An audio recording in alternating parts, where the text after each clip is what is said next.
కవచం. అప్పుడే శివలింగం పూర్తిగా దర్శనం అవుతుంది. అసలు దాన్ని ముట్టుకుని అభిషేకమే చేయరు, అంటే అంత శక్తివంతం. అది మనుష్యుల్ని కాదు తీసుకున్నది, దానికి సాలెపురుగు, పాము, ఏనుగు దంతాలు శివలింగంలో 3 ఉంటాయి. వాటి శరీరం ఏమిటి? మనుష్య శరీరం కాదు. కానీ అవి కాళహస్తీశ్వర లింగంలో శాశ్వత స్థానం పొందాయి.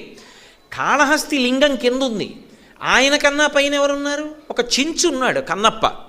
కన్నప్పని కొండ మీద కూర్చోపెట్టి స్వామి కింద కూర్చున్నారు. దేని చేత? భక్తి చేత. ఆ భక్తి లేదు, ఈశ్వరుడు యందు అనురక్తి లేదు, శాస్త్రమునందు అనురక్తి లేదు, గురువుగారి యందు అనురక్తి లేదు, గురువాక్యాన్ని ఆచరించాలనేటటువంటి శ్రద్ధ లేదు, రాగద్వేషాల మధ్య జీవితం వెళ్ళిపోతోంది. కింతే నవపుష, ఏమిటి శరీరానికి ప్రయోజనం? నరజన్మ పొంది మాత్రం ఏమిటి పొందగలుగుతాం? దానివలన ఏమిటి